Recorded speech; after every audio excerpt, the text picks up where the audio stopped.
नमस्कार दोस्तों, मेरा नाम है हर्षित द्विवेदी। 13 नवंबर 2020 के डेली करंट अफेयर्स डिस्कशन में आपका स्वागत है। बिना किसी इंट्रोडक्शन के जल्दी से आगे बढ़ते हैं, समय थोड़ा कम है। देखिए, गवर्नमेंट 1.19 लाख करोड़ का स्टिमुलस लेके आई है। फाइनेंस मिनिस्टर निर्मला सीतारमण जी ने थर्सडे को अनाउंसमेंट किया कि फ्रेश स्टिमुलस मेजर्स हम लोग लेके आएंगे इकोनॉमी में 1.19 लाख करोड़ रुपए के, जिसमें एक स्कीम भी है जिसके चलते वो फॉर्मल सेक्टर के एम्प्लॉयज जिनकी नौकरियां चली गई कोविड-19 के समय पे, उनको फिर से नौकरी दी जाए। खास बात दोस्तों ये है कि ये जो फ्रेश सेट्स ऑफ मेजर्स आए हैं, ये एक दिन बाद आए हैं जब आरबीआई ने ये अनाउंसमेंट किया कि इंडिया एक टेक्निकल रिसेशन में चला गया है इन द फर्स्ट ऑफ 2021, क्योंकि अप्रैल मई जून का जो क्वार्टर था और जुलाई अगस्त सितंबर का जो क्वार्टर था, दोनों में हमारी जो जीडीपी है वो पिछले क्वार्टर से नीचे की तरफ गई और अच्छी खासी नीचे की तरफ गई। पहले क्वार्टर में तो 24% गई थी और दूसरे में लगभग 8.5% गई है। फिर यह भी बोला गया है कि इस 1.1 लाख करोड़ में 65 करोड़ रुपए की फर्टिलाइजर सब्सिडीज भी फार्मर्स को प्रोवाइड की जाएंगी। और कल ही मैंने आपको न्यूज में बताया था 1.46 लाख करोड़ रुपए की पीएलआई स्कीम एक्सटेंशन दिया गया, यानी 10 सेक्टर्स में अगले 5 सालों में सरकार 1.46 लाख करोड़ का इंसेंटिव देगी उन मैन्युफैक्चरर्स को जो कि इंडिया की मैन्युफैक्चरिंग कैपेसिटी को बूस्ट करेंगे।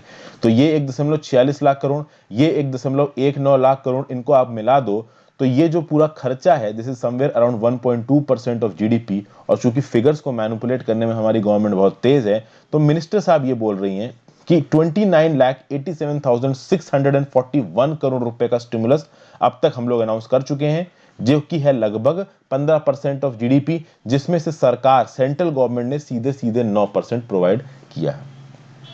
यहां पे आप देखिए, निर्मला सीतारमण जी बोल रही हैं कि 900 करोड़ रुपया हमने रिसर्च और डेवलपमेंट में भी दे रखा है कोविड-19 की वैक्सीन को, और हम पूरी तरीके से तैयार हैं कि जब ये वैक्सीन बन जाएगी, इसके लॉजिस्टिक्स और इसके डिस्ट्रीब्यूशन को देखने के लिए।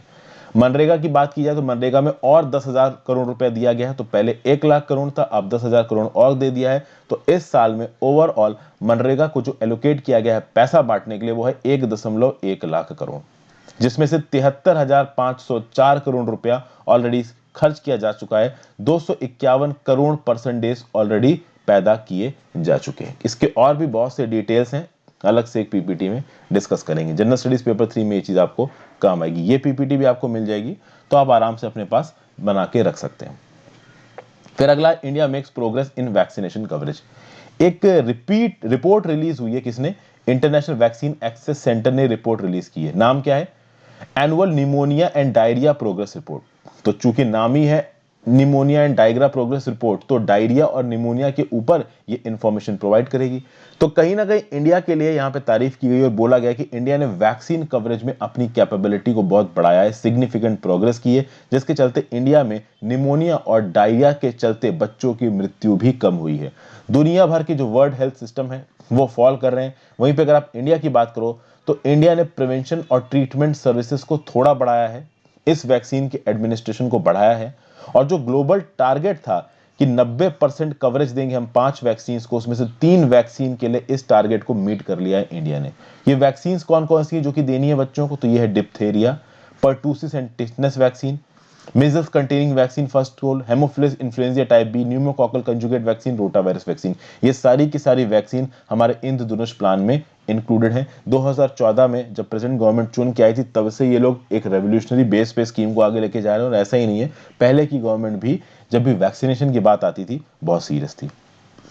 2019 में एक 100 डे एजेंडा चलाया इंडिया ने, जिसको उन्होंने सक्सेसफुली कंप्लीट किया। क्या था? This 100 day agenda was an unprecedented national scale up of rotavirus vaccine। ये जो रोटा वायरस वैक्सीन था, इसका लैंडमार्क एक्सपेंशन किया गया ताकि 26 मिलियन बच्चों को बचाया जा सके। देखिए, 26 मिलियन बच्चे जो हर साल इंडिया में पैदा होते हैं, उनको रोटा वायरस डायरिया ना हो जाए, इसलिए रोटा वायरस की वैक्सीन दी जाती है, जो कि उनको इस पोटेंशियल बीमारी से बचा लेती है। इस रिपोर्ट ने 10 इंडिकेटर्स को ट्रैक किया है, जिसमें आपकी breast feeding, immunisation, care seeking, antibiotics, ORS solution, zinc supplementation, ये सब चीजें आती हैं। ओके, तो ये कुछ इंपॉर्टेंट पॉइंट्स है दोस्तों, ये पीपीटी भी आपको मिल जाएगी। जनरल स्टडीज पेपर 2 में ये चीज आपको काम आएगी। आपको पता है, रीजनल कॉम्प्रिहेंसिव इकोनॉमिक पार्टनरशिप में से इंडिया वॉकआउट कर गया था। ये इस साल नहीं, 2019 में ही इंडिया वॉकआउट कर गया था। अब भाई देखिए, ये जो रीजनल कॉम्प्रिहेंसिव इकोनॉमिक पार्टनरशिप का फ्री ट्रेड एग्रीमेंट है, मोस्ट प्रॉब्ली 15 नवंबर को साइन हो जाएगा। इसमें China, Australia, south Korea, Japan और 10 साउथ ईस्ट एशियन नेशन है। तो इंडिया इसमें नहीं है, बाकी के बाकी 14 नेशंस लगभग इसको साइन कर रहे हैं। तो कहीं ना कहीं इंडिया के लिए प्रॉब्लमेटिक है, ये नहीं है, आगे आने वाले में समय पता चलेगा। इंडिया अलग से एशियान के साथ अपने रिश्ते, ट्रेड रिश्ते अच्छे करने की कोशिश कर रहा है। ऑस्ट्रेलिया के साथ रिश्ते इंडिया के अच्छे हैं, साउथ कोरिया के साथ अच्छे हैं, जापान के साथ अच्छे हैं, और चाइना के इंपोर्ट्स पे तो हम बहुत हद तक ऑलरेडी डिपेंडेंट हैं ही। तो यहाँ पे मोदी साहब ने और बाकी जो भी बड़े बड़े ऑफिशियल्स हैं हमारी मिनिस्ट्री के, एक्सटर्नल अफेयर्स की मिनिस्ट्री के, आपकी ये ट्रेड मिनिस्ट्री के, उनका ये बोलना है कि देखिए हम लोग एशियन के साथ अपने एक अलग से ट्रेड एग्रीमेंट को बढ़ाने की कोशिश करेंगे। यहाँ पे देखिए मोदी जी ने बोला है that we will have an early review of ASEAN India trade in goods agreement, और उन्होंने बोला कि देखिए कोविड के बाद सप्लाई चेन्स को डाइवर्सिफाई करना बहुत ज्यादा जरूरी है, और कहीं ना कहीं इंडिया को एशियन नेशंस के साथ अपने रिश्ते को जोड़ना बहुत ज्यादा जरूरी है। मोदी साहब ने $1 मिलियन का कंट्रीब्यूशन भी दिया है एशियन कोविड-19 रिकवरी फंड को। अगर आप बात करो एशियन की, तो एशियन इंडिया का 4th लार्जेस्ट ट्रेडिंग पार्टनर है। $86.9 बिलियन का बायलैटरल ट्रेड है।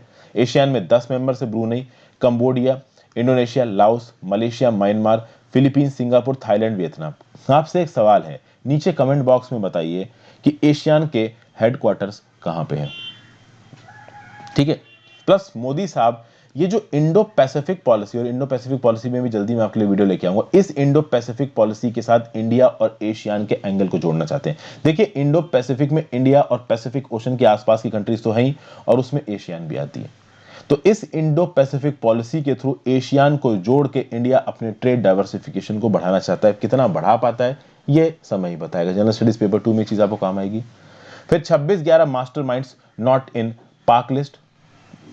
देखिए एक रिपोर्ट कंपाइल की है पाकिस्तान की फेडरल इन्वेस्टिगेशन एजेंसीज में, जिसमें इन्होंने अपने most wanted list of terrorist निकाले हैं। 19 पाकिस्तानीज हैं जो कि इन्वॉल्व थे प्लानिंग में 26/11 मुंबई टेरर अटैक्स की, जिसमें 166 लोगों की जाने गई थी। बोला गया कि सारे के सारे 19 लोग लश्कर तैयबा के साथ एसोसिएटेड हैं, बट इंडिया का बोलना है कि जो मेन लोग थे उनका नाम लिस्ट में लिया ही नहीं है पाकिस्तान ने।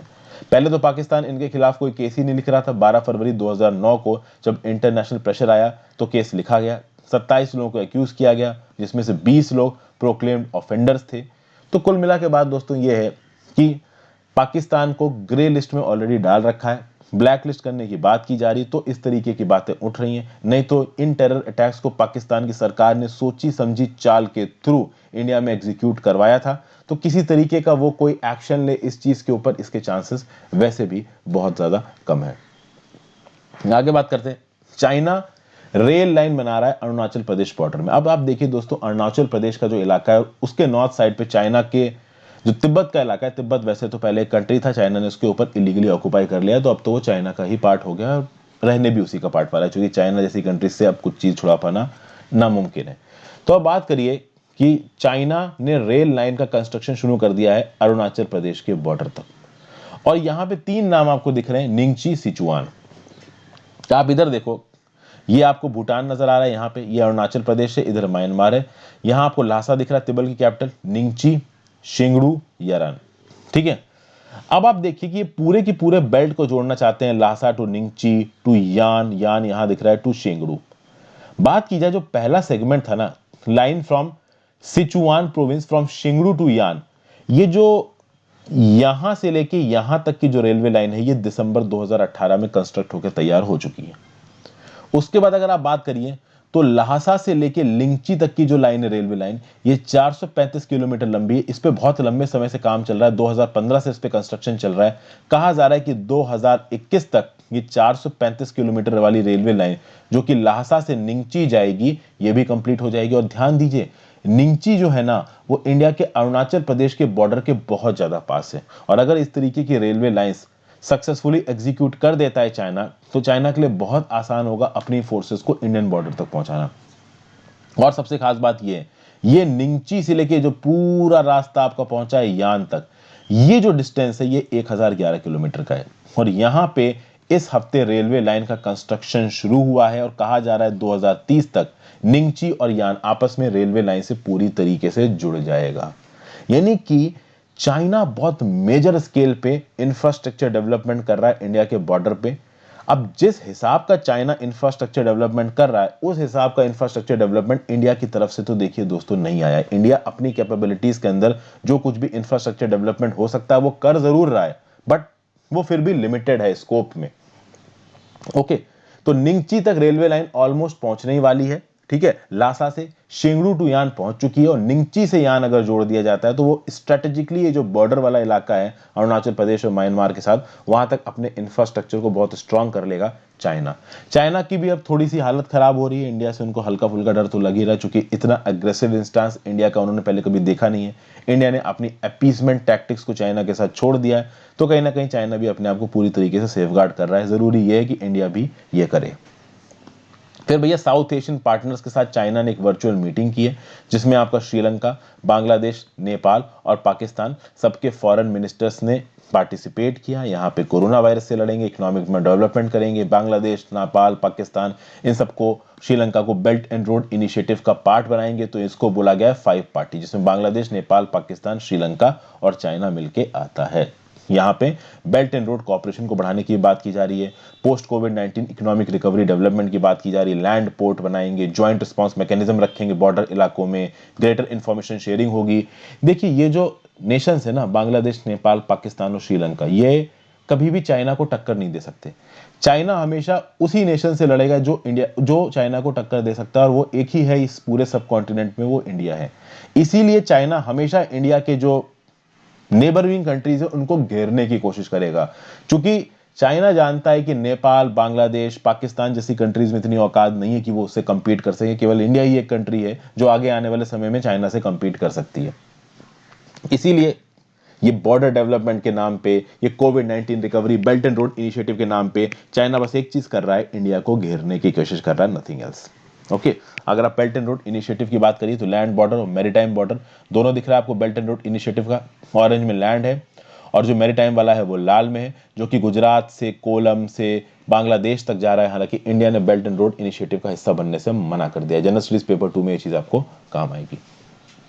तो फाइनल एक और न्यूज, रिटेल इन्फ्लेशन अक्टूबर में फिर से बढ़ के 7.61% पहुंच चुका है।